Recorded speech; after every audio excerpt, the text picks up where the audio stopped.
Good morning or afternoon to everyone here. Thank you for joining us for the first webinar to start Fasken's fourth annual Quarterly Perspectives on Tax Law series. Today's webinar is on this fairly timely topic shown on your screen here, and it's the topic that everyone seems to be talking about all the time. We're hoping that we can provide you with all of the critical high-level information that you need to know, but also to touch on a number of topics that we haven't really seen at these type of webinars in the past. Now, while I do some introductions, you can feel free to review some of the housekeeping issues related to our presentation. My name is Paul Casuccio. I'm the leader of Fasken's global indirect tax practice, and I'm a partner in the Toronto office. Just coming up on my 25th anniversary here at the firm, and during that time, I've worked exclusively in the area of indirect tax, both as an advisor and as an advocate. And I spent an awful lot of time working on cross-border matters that intersect closely with both customs and trade issues. You'll be hearing from me later today in today's session with respect to certain non-tariff retaliatory measures that the feds and the provinces have already undertaken or that may be undertaken in the future, as well as for a discussion of certain domestic tax and other related measures that we should be thinking about in the context of a trade dispute with our largest trading partner. Now, before I introduce you to my esteemed colleague, I should let you know that the QR codes and links will be available at the end of the event to fill in our survey and to obtain your Ontario, Quebec, or BC CPD certificates. We'd appreciate it if you could take a minute to fill out our survey, particularly if you enjoyed the webinar. Now, without further ado, I am very pleased to introduce you to my friend and business partner, Clifford Sosnow. Cliff is the chair of Fasken's International Trade and Investment Group. He's a partner in our Ottawa office. He is recognized nationally and internationally as one of Canada's leading trade law practitioners in a whole number of areas, including anti-bribery law, export and import licensing compliance, national security reviews, controlled goods requirements and audits, economic sanctions, dumping and countervail investigations, and customs issues. Cliff and I have worked together closely on many matters over the years, and I can tell you we're very lucky to have him here speaking with us today. And so, without any further delay, please let me invite Cliff to take over and get us into this presentation. Oh, thank you, Paul. It's very kind of you. And for the audience, if you don't know Paul, he's one of these incredibly smart, like just fiercely smart lawyers, and incredibly humble at the same time. And I really valued the time that we worked together on files. And so when Paul invited me to speak on this tax seminar series, I jumped at it. And so thank you again, Paul. Here is some of the discussion that we are going to have. I just wanted to give you an overview of some of the topics that we'll be dealing with. I have to say that we're going to be stuffing a lot of content here, and hopefully the headline for you is you've come away learning something new, something that you haven't heard before, or something that you weren't sure you'd heard before that confirms in your mind that it's true. So we're going to just give you a very quick run through the U.S. tariffs, where they are today, and something that may surprise you as we go through it. Canada's response and what I call the formula that's needed to determine whether or not you're subject or caught in the net of Canada's response. And then we'll talk a little bit about the supply chain impacts. What does Canada's retaliatory responses mean for businesses? Some of the contractual issues that will come up, and we're seeing more and more and more of now, and some of the issues that I would say you want to be thinking about and looking at your supply chain contracts. What other risk mitigating options are currently available to you, or that you may want to be thinking about that you really haven't thought about in any great detail or are wondering about and looking for confirmation. And then what's next, where we'll talk a little bit about the uncertain environment. And then we'll hand it off to Paul to look at the provincial side of the equation. I'll be looking at the federal, and that provincial side I'm really excited to be part of, because it's a really unique part of the presentations that we've seen up to date. So if I can just indicate where we are right now with U.S. tariffs, there's been a lot of talk about the president targeting Canada And there was supposed to be tariffs specific to all tariffs applicable to Canada on February the 4th. As many of you know, it was a 25% across the board. That was delayed till March the 4th. It has been delayed again as it applies to Canada. That means that goods of Canadian origin under the CUSMA rules are not yet subject to the 25% tariff, although others are.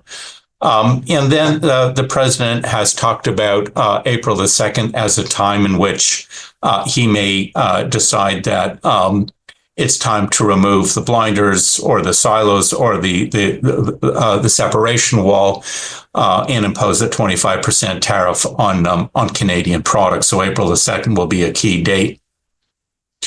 There are tariffs that are being applied globally. In other words, they're not just Canada specific. There's one that's applicable to China.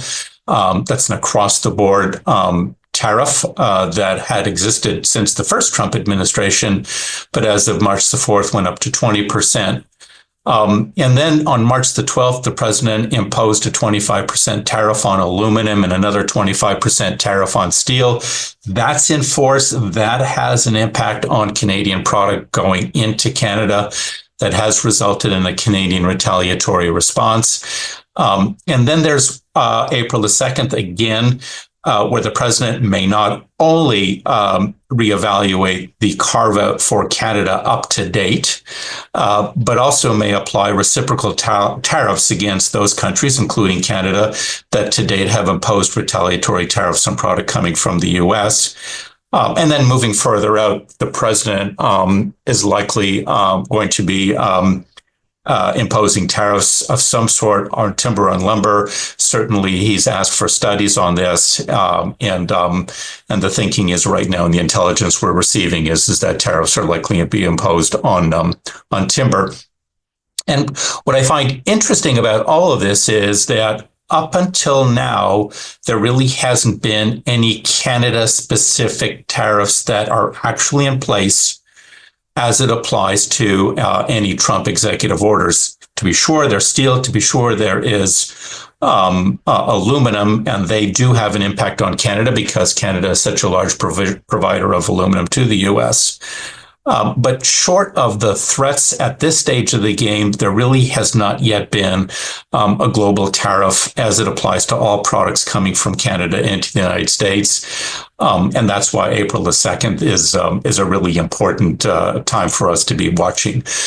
Canada's response is in some ways a kind of a preemptive strike, if I can put it in those terms, although it does have an impact on Canadian economy.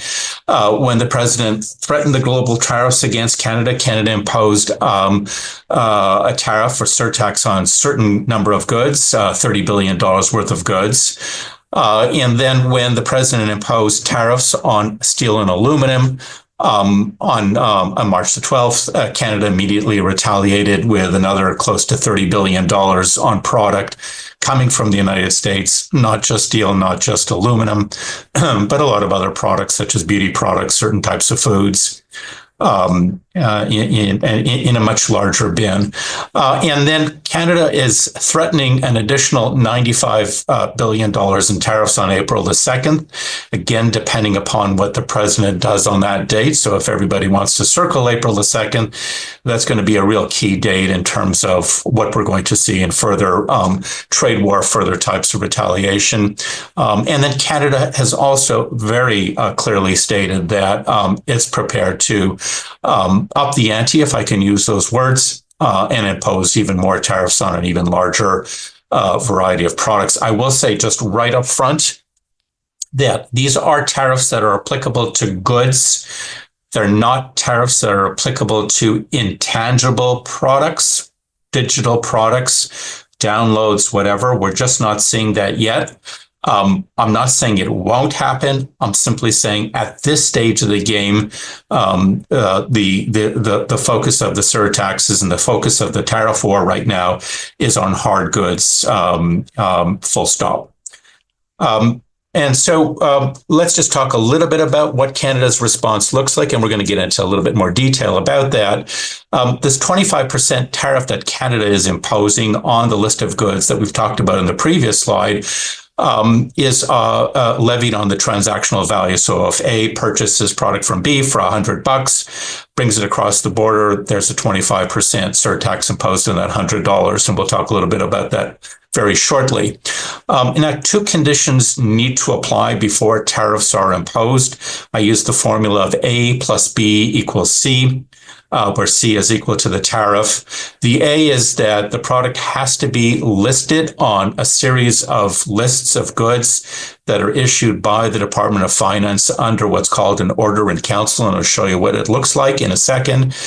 And then B, right now, Canada is targeting goods that come specifically from the United States. And if you have the A and you have the B, you'll have the C, which is the surtax, unless there's a particular carve out for you, or there's other options for you to avoid the C, and we'll talk about that towards the end of my presentation. But the A part, just to show you what it looks like, at the very right of the screen, you'll see what an order in council will do. It'll simply say that the following tariff items are subject to the surtax. And as many of you know, or some of you will know, that particular code that you'll see there provides an indication of the type of products that we're dealing with. And that what finance will do will say that within that particular code, the following products will be targeted for a tariff of 25%. And then the second part of it, the B part of the equation, is if it is on that list and if it falls within a description of the goods in that tariff code that finance says falls within that tariff code that's subject to the surtax, the next question is, are we dealing with product from the United States? Is it, quote unquote, originating from the United States? Now, product originates from the United States if it's produced in the United States. Think products of a mining operation or an agricultural operation. If it's produced wholly from inputs from the United States, or if it's produced in the United States from inputs abroad, and those inputs are effectively substantially transformed to the final product. So the characteristics of the inputs really are completely different from the characteristics of the final product. There are some very technical, what are called tariff shift rules that have to be applied as well in making that assessment of substantial transformation. But if the rules are met, you've got the A, you've got the B, you've got the C, which is the surtax. And so let's talk a little bit more about that surtax and what are we talking about when we say we're dealing with a surtax. The surtax is effectively a commodity tax. And as I mentioned before, it's charged on the transactional value of the purchased product and the imported goods themselves, in addition to any other customs duties, anti-dumping duties, other types of taxes such as GST that apply when the good is imported. And just to give you an idea of how harsh the surtaxes can be and how quickly the costs can add up and why we're actually using the surtax, just consider the relatively simple example of a Canadian buyer purchasing $10,000 worth of product from the United States. That product is subject to the 25% surtax. That product now, as a minimum, costs $12,500 because of the additional 25% surtax on the $10,000. And then to this is levied 5% GST on the $12,500. And so instead of the $10,000 and a 5% on that of tax of $500, with the surtax and the GST, which is a tax on top of the surtax, hence the name surtax, the person who's importing $10,000 worth of product now has to pay $3,125 worth of tax, or effectively 30% of the cost instead of 5% of the cost. And if the product is subject to, say, anti-dumping duties of 10% on the $10,000 before the GST is applied, that number becomes $13,500 plus another $675 for the GST. And so we're talking about a $10,000 product all of a sudden costing $14,175, or effectively 40% of the cost. So you can see how the surtax and taxes applied on those surtaxes, in addition to any anti-dumping products, really creates a very rapid escalator of costs. And the costs need to be borne by someone. And under the law that we have right now, under the customs law, it is the importer of record. Now, in Canada, we don't use the word importer of record, but I think everybody knows what that word means. It's the person that's legally liable to bring in the product. That person is also legally liable to pay the duty.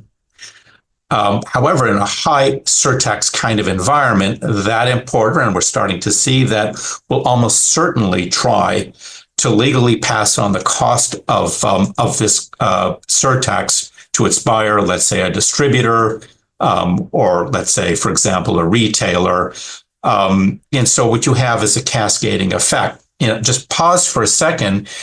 Even if a product is not itself subject to surtax when being brought into Canada, if the product is subject to surtax when, let's say, for example, an input is exported to the United States, and it is subject to surtax, let's say, for example, aluminum, and that aluminum is used to make an aluminum cabinet, which is now exported into Canada. Even if that aluminum cabinet is not subject to Canadian surtax, that U.S. manufacturer will almost certainly try to pass on the cost of its surtax for importing aluminum from Canada onto the buyer in Canada.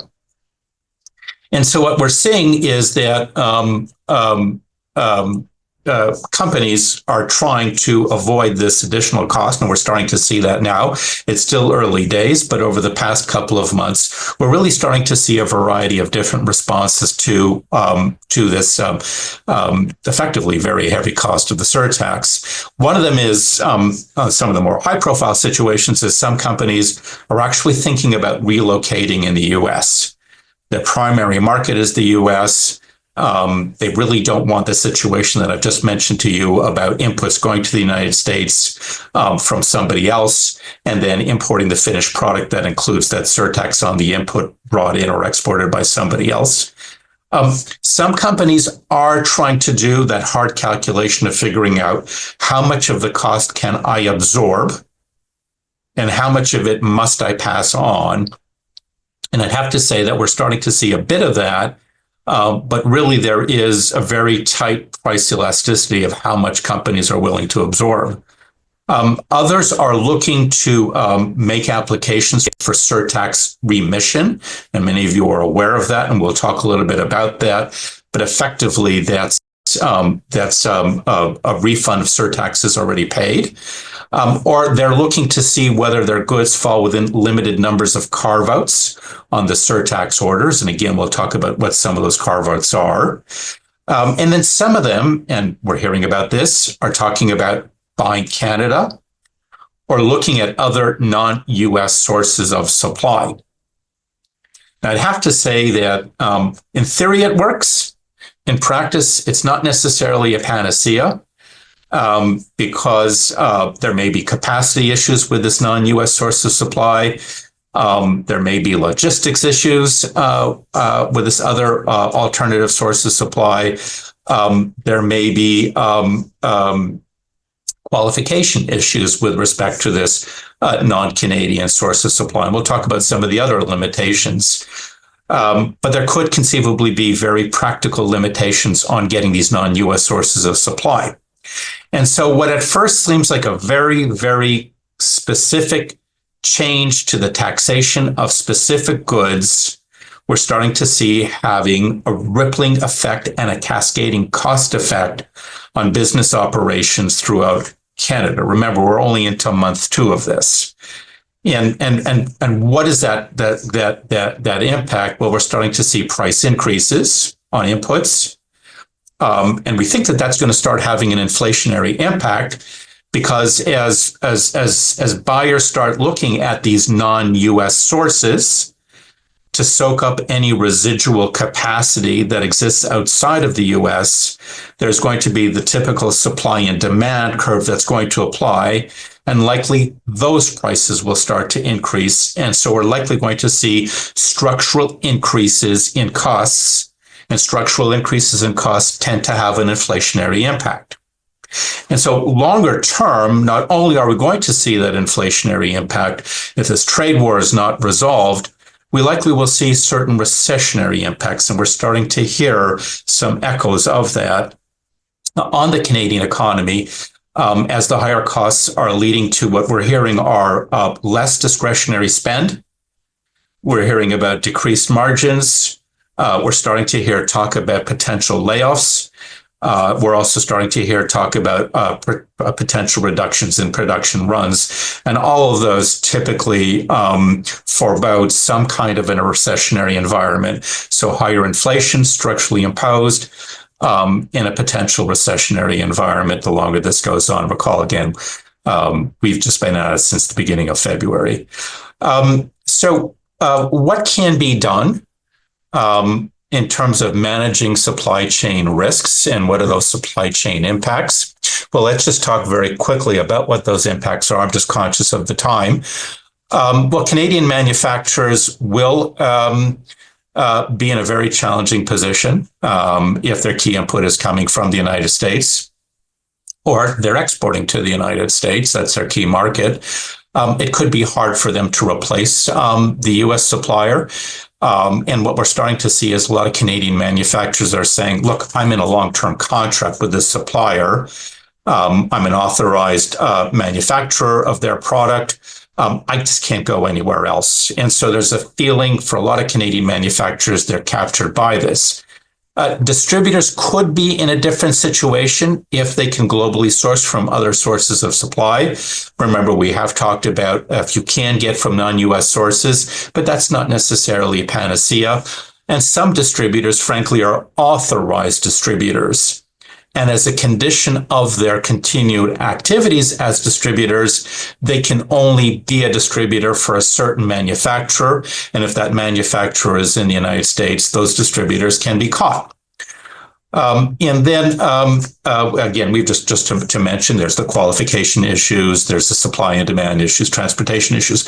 And then there is the end user. And we'll think about the end users as the Loblaws of the world, the retailers, the Walmarts of the world. In many ways, they are in the most vulnerable position because there's some very, very stringent price elasticities on the cost that they themselves can pass on to those that consume the products that they put out for sale. Now, they may be in a long-term forward-looking contract that freezes some of the prices, but typically a lot of these forward-looking contracts don't absolve the buyer, in this case, the retailer, Walmart, or whatever it is, from paying duties and or surtaxes arising from the imposition of the retaliatory war. And sometimes there's very, very stiff penalties for terminating contracts. And so it's not an easy issue for end users. So talking about contracts, let's talk about what I'm seeing and what I'd suggest you think about in terms of managing your own contractual provisions. First of all, I'd say that I'm seeing a lot of discussion around force majeure provisions. What for some of you who don't know, a force majeure is relieving a party from liability for non-performance. That's caused by a specified event, and that non-performance is either I don't supply you or I'm not going to pay you. Now, most force majeure provisions do not list the additional payment of surtaxes as a force majeure event.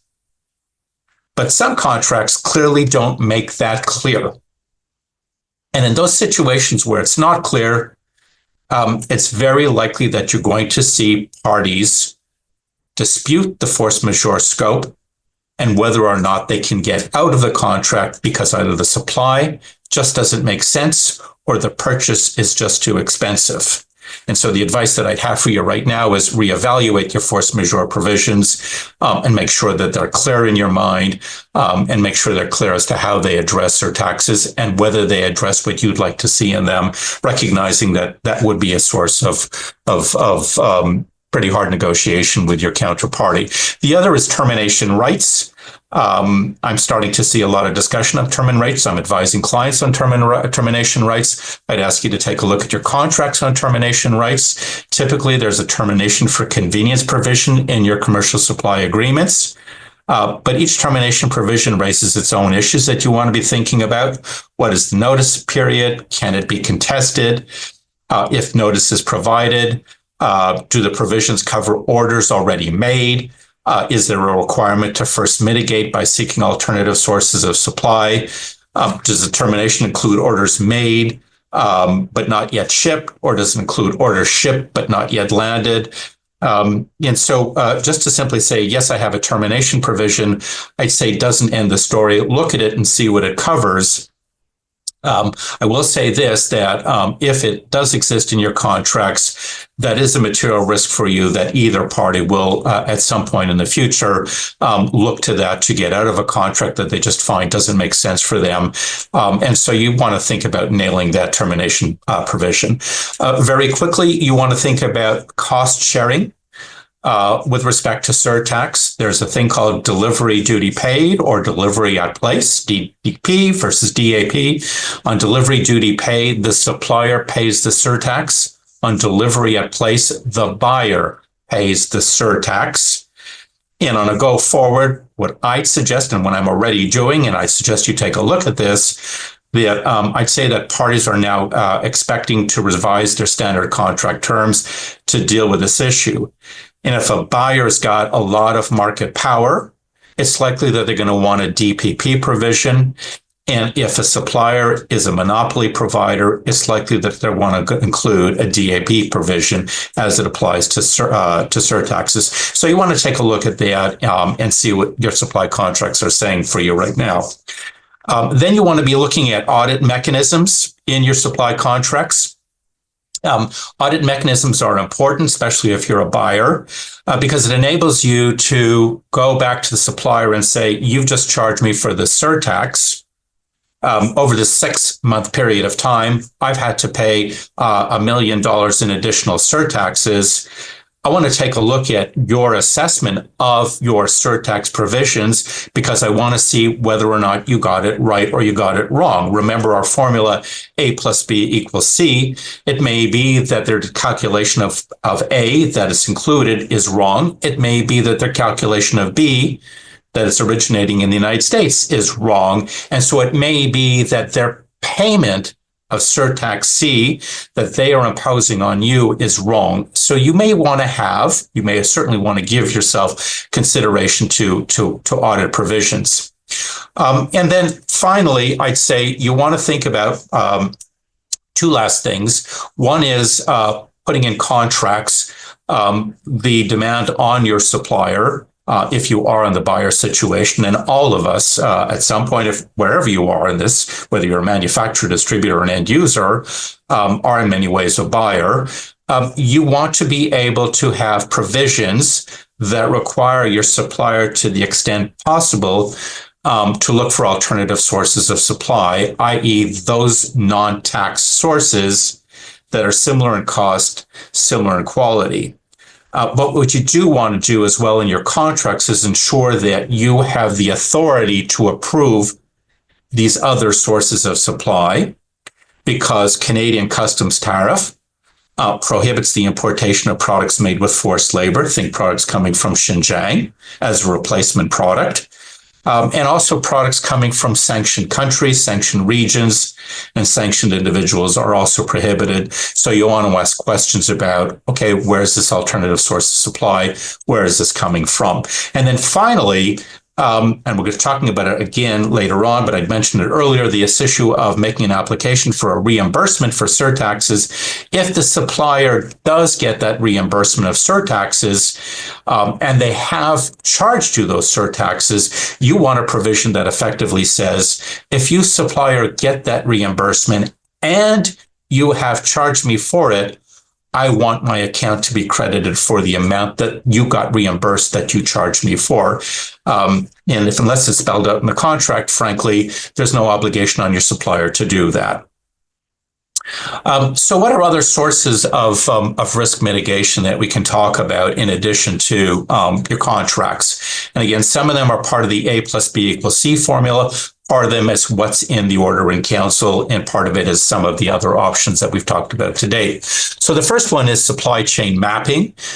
You want to determine what goods are coming from the United States. And what I'd ask you to do is think about is, can the goods that you're sourcing from the US that are subject to the surtax either be sourced from another place, we've talked about that, or can manufacturing be changed in another operation so that the product escapes the made in US originating label, the B part of the product. If the A part is there, the B part is no longer there, you short circuit the application of C. If you can look at your supply chain mapping and the manufacturing supply chain, and you can move it away from made in US. Then I would say consider the consultations that are currently in place. Canada doesn't select goods randomly. It does consult with industry. It makes lists on the assumption that you can get alternative sources of supply. Sometimes the government just happens to be wrong. And sometimes they just capture something that makes no sense.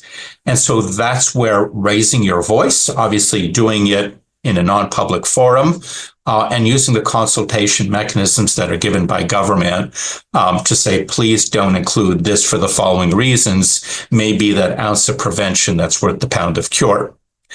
And then consider as a third option, if you are caught by the surtax, because, for example, you're locked into a captive contract that's subject to surtax, think about filing a tax surtax remission, which is effectively a refund application.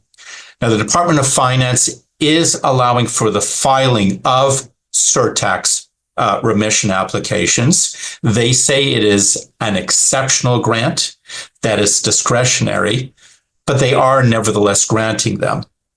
And typically, if you are going to be filing a remission application, what I'd say what they're looking for are contracts that cannot be exited in any meaningful way without suffering very grievous damages, supply chains where there really is no other practical source of non-US supply. Really, there's nobody in Canada that's producing it to those specifications or abroad.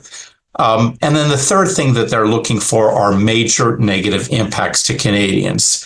Factory layoffs, closing plant runs, reducing the number of SKUs produced. All of this is a result of the surtax. And then there's just two others that I would suggest you think about. When you look at the order, there's typically an exclusion for products listed under Chapter 99 of the customs tariff. I'll just give you two examples that are excluded. One is under tariff item 9993. 0.00.00. This is goods imported on a temporary basis. So, for example, goods that are leased while an order for the goods is being fulfilled and prepared for the delivery, those goods, even though they are caught, are there just for a temporary purpose as a replacement while these other goods are being brought in. And those would not be subject to the surtax under this Chapter 99 exclusion. It also applies for goods that are exported abroad and being repaired and then brought back into Canada. And then there's also 9992, which is for goods that are being exported to be altered without changing the characteristics of the goods. So for example, take an industrial product such as a sheet of aluminum, and then it's only altered as to its dimensions and then brought back in. That likely would fall under 9992 and likely would not be subject to a surtax. And then finally, the last thing you might think about are duty drawback claims, which is effectively a refund of duties for Canadian manufacturers importing products subject to surtax, incorporating it into a product that they're manufacturing and then exporting to the United States. That would be typically in the normal course viewed as a duty drawback situation. and an application can be made to the Canada Border Services Agency for a refund of the surtaxes you paid on the inputs. So I'll just close off and talk about what's next, and just do that very, very briefly in terms of the time that I've got left. So look, we're entering into a period of very, very deep uncertainty. Domestically, we're in an election. There's provincial conflicts regarding the appropriate response. Think about what Ontario is saying. Think about what Alberta is saying. And then there's also the U.S. elections. There's the midterm elections in November. This could change the composition of the Senate or the House. It may make the Trump agenda a little bit more difficult to pursue. There are some court challenges now as to whether or not the tariffs are justified. So we could see some uncertainty there. There's also the CUSMA review taking place in July of 2026. It could be moved up. The United States has several grievances. If those grievances are not met, it could be not only maintaining the tariffs, it could be increasing the tariffs. If those grievances are satisfied, it could be that those tariffs go away. We just don't know at this stage of the game. So I'd say that there's a lot of uncertainty at the federal level. And I'm going to turn it over to Paul to talk about how the various provinces are responding to this uncertainty, and what that means for you. So over to you, Paul. All right. Thank you, Cliff. And thank you for all the insightful comments. I guess I should have figured out a way to try to speak first, so I didn't have to follow such a great presentation. But in any event, let me turn now to a slightly different focus on this trade conflict that Canada finds itself in. We're going to start first with some of the planned or enacted measures of the provincial governments. Now, given the constitutional division of powers in Canada, it's unusual to be discussing any response from a provincial government to an international trade dispute, because it's the federal government that has exclusive power to deal with the regulation of trade and commerce. But we've already seen some more creative measures, either discussed by or enacted by some of the provincial governments as a means of exerting pressure on the U.S. to abandon its position on imposing tariffs on Canadian exports. One of the first things we heard about was from Premier Doug Ford in Ontario, who quickly announced that the provincially controlled Liquor Control Board of Ontario would no longer be selling U.S. brands of alcoholic products at its nearly 700 stores or through online sales, and it also wouldn't be selling such products to grocery stores or other outlets that are allowed to sell alcohol in Ontario. Now, Ontario's Liquor Control Board, I believe, is still the single largest purchaser of alcoholic beverages in the world. It reported that it sells nearly $1 billion worth of U.S. alcoholic products each year in Ontario. So clearly, this threat's going to carry some weight in the U.S. You would think particularly with the large concentration of wine producers in California, the bourbon producers in Kentucky, but it's certainly not only these states that are going to be impacted.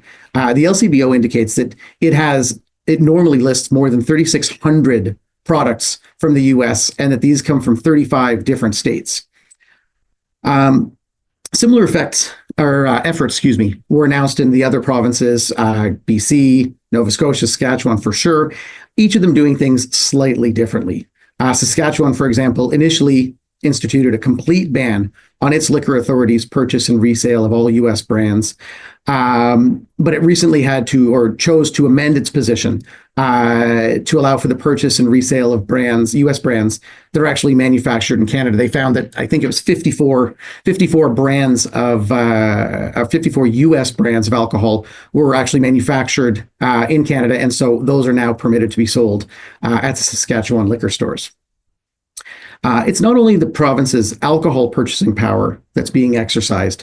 A lot of the provinces have now excluded U.S. companies from either bidding on or entering into any government supply contracts, with the notion being that they instead will contract either with Canadian suppliers, or if they're contracting with other countries, certainly not with contractors from the U.S. So what we're seeing is, notwithstanding this constitutional division of powers, each of the provinces has been able to use their control of provincial purse strings to significantly impact on the cross-border flow of goods and money and services. Now, in addition, the provinces have gone beyond simply exercising this purchasing power. On March 4th, Ontario announced what it referred to as a 25% export tax on all electricity sold to the United States. Now, this measure is presently on hold, but it is interesting to note how Ontario is able to affect such an export tax. Now, in actual fact, it's not a tax at all, and it's not imposed at 25%. Without getting into too much detail, Ontario enacted Regulation 2525 under the Electricity Act. The main purpose of this regulation is to allow the independent electricity system operator, that's the entity that effectively controls the sale of electricity generated in Ontario. It allows this body now to implement a surcharge on the transmission of electricity to the United States.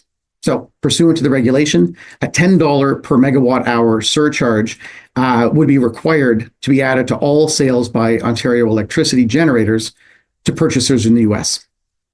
The $10 surcharge is approximately equal to 25% of the current price of electricity, thus the 25% export tax. Now, if this measure is put into effect, it apparently will impact on 1.5 million homes and businesses located in New York, Michigan, and Minnesota, all of whom receive their electricity directly from Ontario. And the $10 surcharge is actually just the first amount that was chosen. There's authority within the regulation to increase this amount without amending either the regulation or the legislation any further. In addition to the threat of the increased charge to U.S. customers of Ontario-generated electricity, the province also noted that it has the authority and the willingness to simply cease exporting electricity to the United States. Again, these measures are simply indicative of the powers of the provinces, notwithstanding the constitutional division of powers, to impact on the flow of goods and money over the border.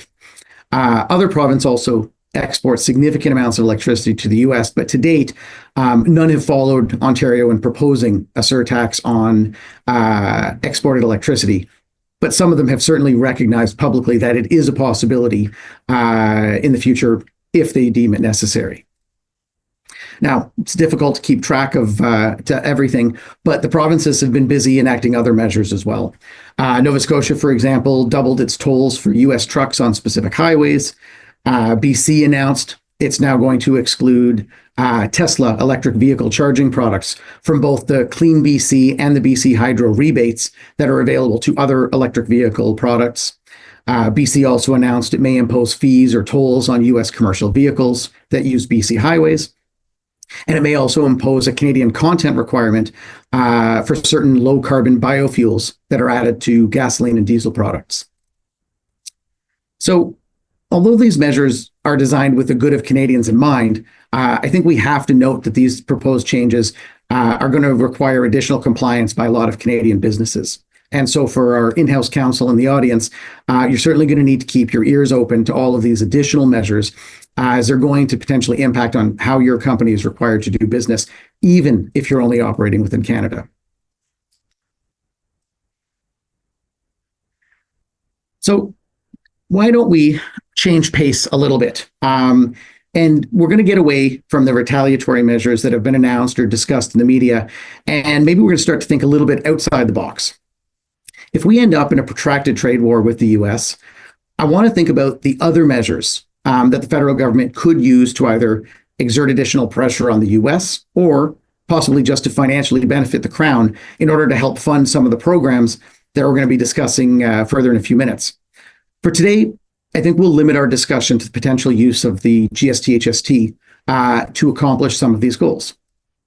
So one potential change that we could see would be to the simplified regime for GST-HST registration.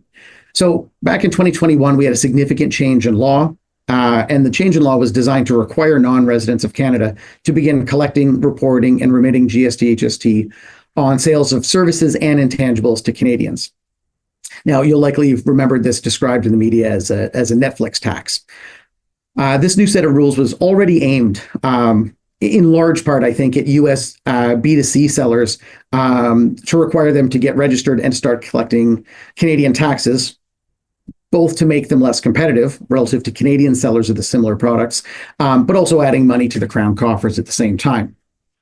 Now, under this simplified regime, there's a significant carve-out in the rules that allow non-Canadian companies to not register and comply with the legislation if they're selling on a B2B basis to Canadian companies and if those Canadian companies are registered for GST purposes.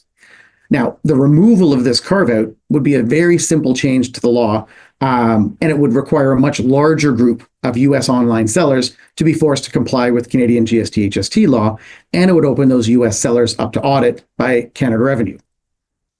This could theoretically cause enough heartburn amongst the large U.S. B2B retailers that they might start to push back against the U.S. tariffs in order to get this potential change in Canadian law repealed and get them out of the Canadian tax net. Another potential area that we could see some change is in the GST/HST self-assessment rules related to the import of intangibles and services from outside of Canada. Now, the rule says where Canadians import taxable services or intangibles from non-Canadian suppliers and they're not charged any GST/HST, they're required to self-assess the applicable GST/HST. At present, there is a significant exemption from this rule for any Canadian purchaser that would be entitled to recover that self-assessed tax by claiming an input tax credit.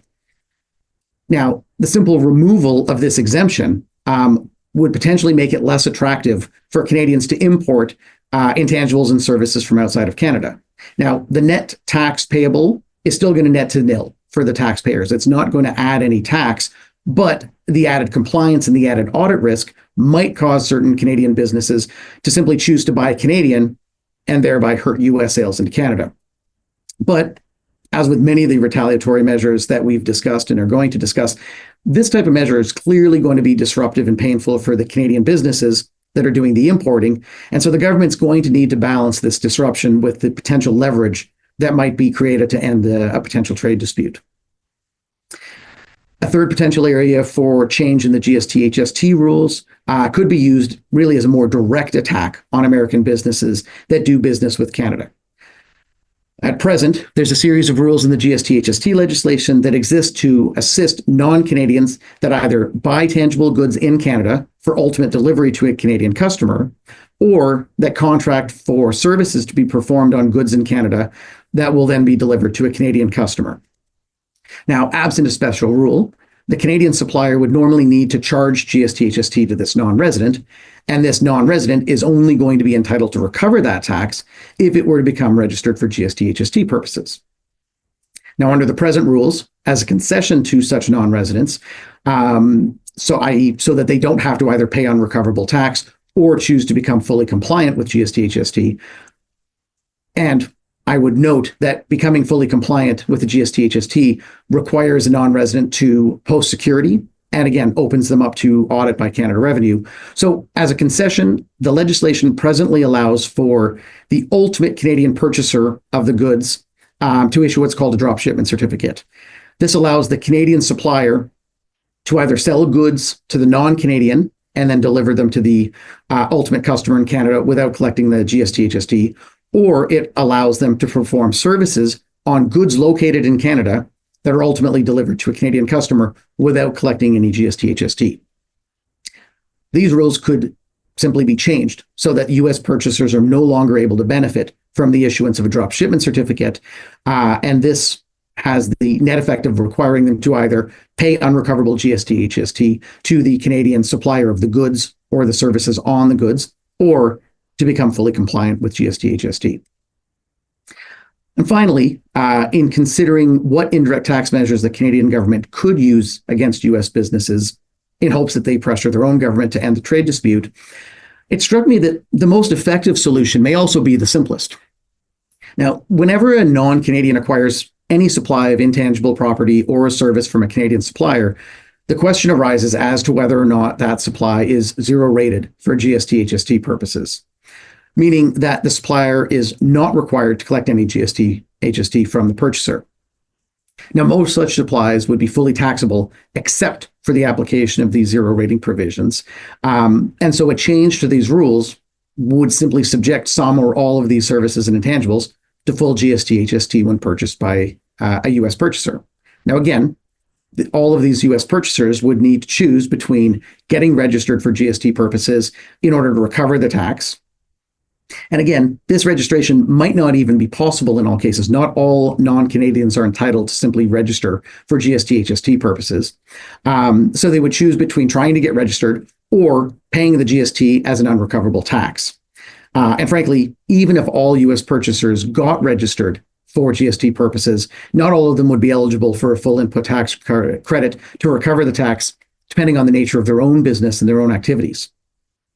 Now, again, this measure would need to be used selectively by the Canadian government, because these zero rating provisions, they exist in general to keep Canadian businesses competitive, particularly with the United States that doesn't have a value-added tax that applies generally to services and intangibles. So if the measure is applied too broadly, it could certainly hurt Canadian business, but applied in circumstances where US businesses don't really have a choice but to buy from Canadians, it could be a very effective measure. A simple example, I think, of this are legal services. As a general rule, only Canadian lawyers can provide legal services related to Canada, but under the current rules, Canadian lawyers only charge GST to US clients in a few narrow sets of circumstances. If this rule were to change, US businesses engaging with Canadian law firms would simply need to pay GST, HST on all such legal services, and again would have to choose between getting registered and complying, or paying this as an unrecoverable tax. And frankly, in even just the few hours since I finished preparing for this presentation, I thought of another half dozen potential ways that Canada's federal and provincial indirect taxes could be wielded as retaliatory measures. But I think we've probably heard enough about retaliation for one session. So why don't we spend the rest of our time, talking about Canada's purely domestic response to a potential trade war with the US? We'll talk about what the governments have already said about what they might do to combat the effects of a trade war, and we'll talk a little bit about what they haven't said yet, but what we might be able to expect in the future. The first thing I think we can expect to see are subsidies. Manitoba's 2025 budget was released last week, and it set aside nearly $500 million for potential subsidies if the trade dispute escalates in the manner that was originally announced.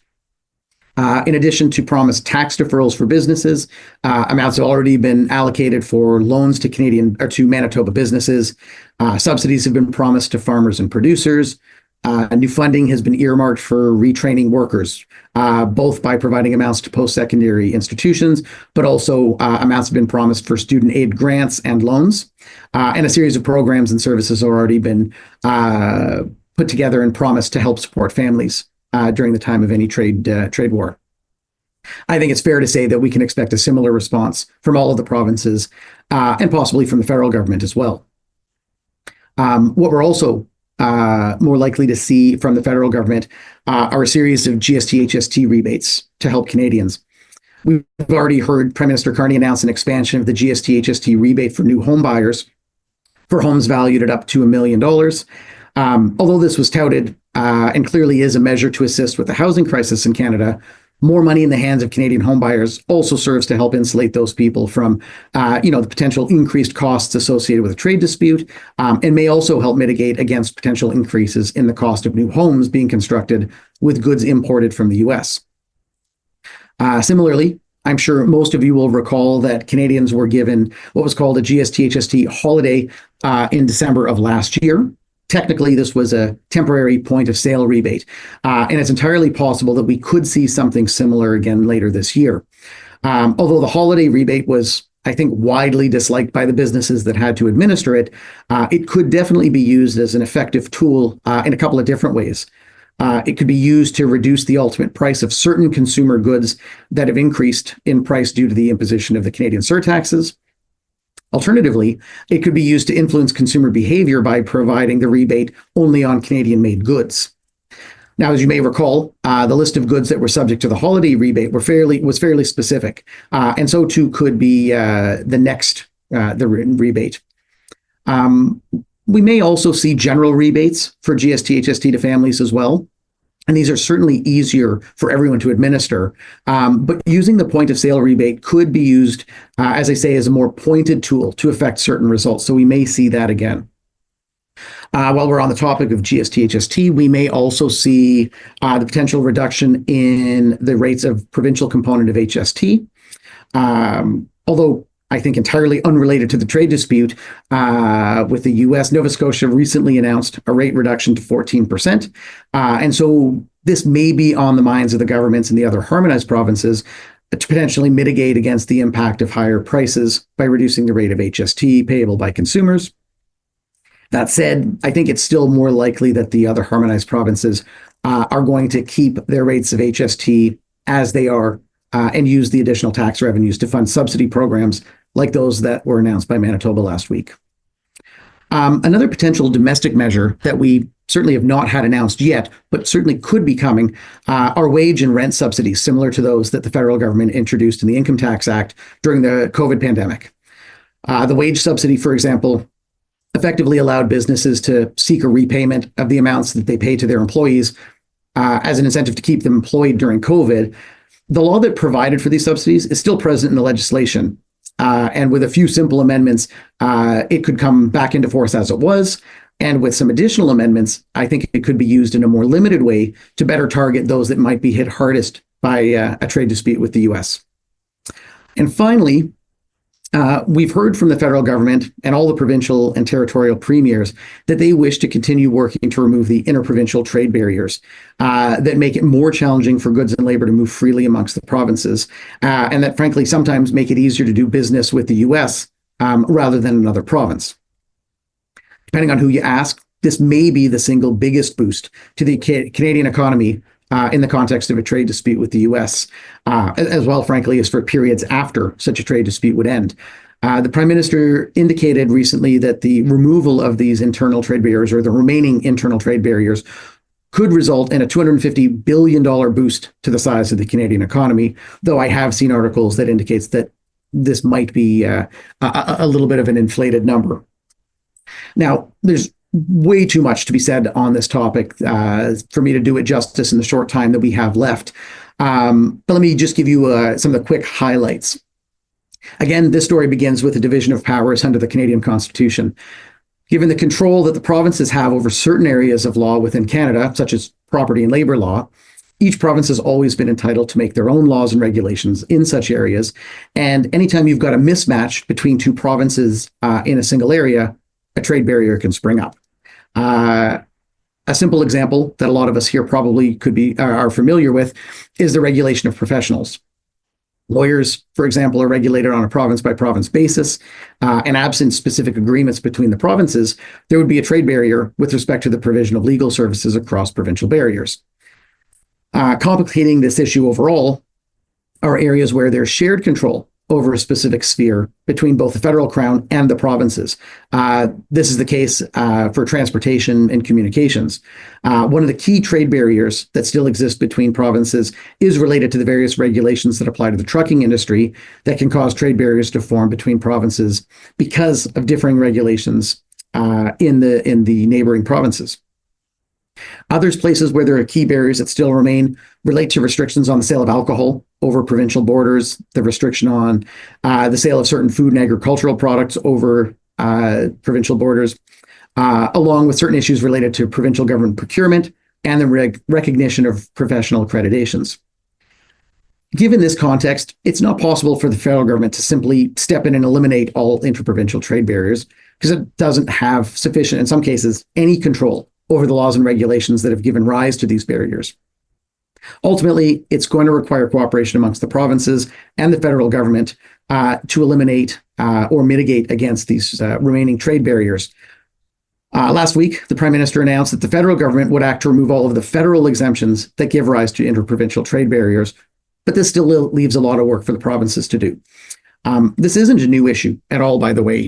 In 2017, the First Ministers signed the Canadian Free Trade Agreement to give structure to this desire to remove interprovincial trade barriers. And an awful lot has been accomplished in the last 8 years. But the First Ministers have indicated there is still a lot more to be done. This likely is going to remain a long-term project. But given the context of a trade dispute with the US, I think everyone expects that the provinces are going to work fairly hard and fairly quickly to remove at least some of these remaining internal trade barriers. That concludes the substantive portion of our discussion today. I was going to turn things back over to Cliff to speak to any of the questions we may have received, but I'm looking and don't see that we received any questions of a general nature that there was one. I saw one. Okay, great. By the way, just in listening to you talking, it just makes it so clear how difficult the environment is. That the Canadian government and the provinces are thinking of doing these extraordinary measures. I found your portion very, very sobering, but also very enlightening that there are some very significant possibilities. So there's a couple of questions. One is somebody asked about a leasing company. And again, we just have to caveat this. We'll answer at a high level just to know about the specifics of your situation. So please don't take this as personalized legal advice. But you are talking about a leasing company where you have a client asking you to acquire equipment from the United States to lease back to this client. And the U.S. vendor will address the invoice to you, and your customs agent will prepare the B3. Well, it's no longer called a B3. It's effectively a customs declaration with your name, and then who will be responsible to pay the surtax. As we talked about earlier in the presentation, the surtax is imposed on the transactional value of the supply. In this particular case, it's the transactional value of the purchase by you from as the leasing company acquiring the equipment from the U.S. company. So you, if your name is on that and you're being charged and there's an invoice, the surtax will be applied with respect to you as the importer, even though the ultimate consignee may be your client. What we typically would do, and we just talked about it earlier in the presentation, is buyers look to pass on the surtax to their own clients, and so you can conceivably negotiate contractual provisions that'll say, "I'm prepared to do this, but you'll make me whole with respect to any and all costs that I have, including challenges to any applicable tariff classifications that may need to be made." So at that point, there is a contractual risk upon them to effectively make you whole and indemnify you for your customs risk bringing the product over. There was another question with respect to the use of bonded warehouses. And I don't know if the person's still on, but what I would say is just because you're using bonded warehouses doesn't mean you get to avoid paying the surtax. The surtax is imposed when the product is imported into the bonded warehouse.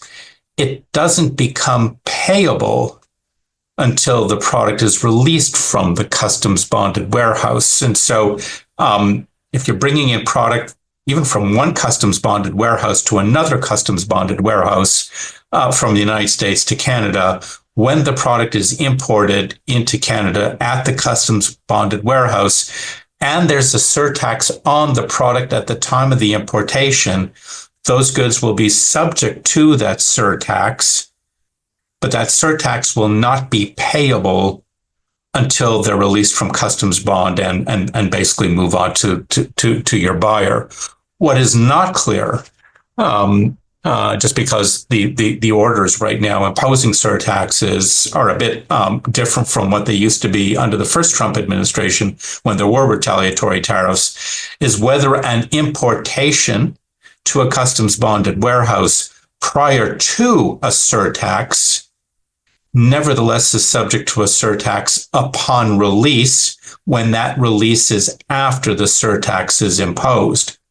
In 2018, the Canadian government effectively deemed importation on release and said, even though you imported it at an earlier time, if you're releasing it subsequent, you now have to pay the surtax. The orders right now imposing retaliatory tariffs are silent on that issue. So the pre-surtax importations to customs bonded warehouses where release is after is not entirely clear. Um, and then there was a discussion about question about software. I believe I've answered that question. I've also answered the question about who the importer of record would be, potential structures to avoid paying the tariffs. Somebody asked about trends in contractual drafting provisions. I believe we've addressed those. And then somebody asked about, and I think I've addressed the issue of leasing. That somebody asked questions about what we see as sectors that are particularly at risk, and potential periods of time before we'll start seeing impacts. The question was imposed in French. Puis je peux répondre en français, mais je ne sais pas si la personne est là. I don't know if the person is still there, so I will do it in English. But if the person wants to hear it in French, I'm more than happy to provide that. What I would say is where we're going now is the Canadian government has issued a list of products that are potentially up for surtax on April the 2nd. If you're wondering about the particular sectors at risk right now, I would look at that list that the Canadian government has put out. You can find that list on the Canadian Department of Finance website. And a portion of all of those products, not all of them, but a portion of all of those products will be subject to a list. What Canada is doing is targeting Republican states, so-called red states, whose number one or number two products are exported to Canada as a way of creating maximum leverage to prevent the president from imposing global tariffs. So I would take a look at that to make an assessment as to where Canada is going in terms of the next possibilities. In terms of whether or not, how long it'll take before we're going to start seeing impacts, for some of you who do read the Globe and Mail, c'est une publication en anglais, mais néanmoins, ça parle des problèmes avec des fournisseurs d'acier et d'aluminium. There's talk for manufacturers of steel and aluminum. They are now starting to lay off individuals. So we're actually starting to see effectively a week to 10 days, almost an immediate impact on the imposition of the surtaxes. And so I would say you will, depending upon how the contracts play out, you will likely see fairly immediate impacts on the application of the surtaxes. And then the question becomes, what is the resilience that you as a Canadian supplier or buyer have?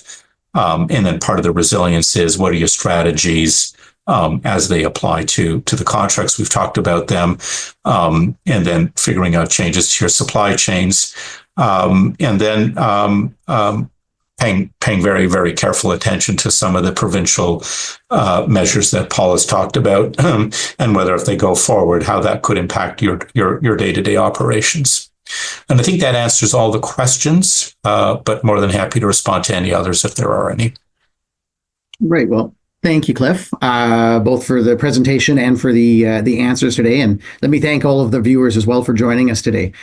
You'll see the information on your screen now for CPD credits for Ontario, Quebec, and British Columbia. Links, I believe, have been added to the audience chat as well. If you don't have a chance to claim your certificate today, they're going to be sent next week. And I would just like to announce that Fasken's next webinar in the 4th annual Quarterly Perspectives on Tax Law series is coming up on June 12th. And it covers cross-border tax planning, essential strategies for Canadian enterprises and families. So please keep an eye on your inbox for the invitation. Thanks again for coming, and I hope you all enjoy the rest of your day.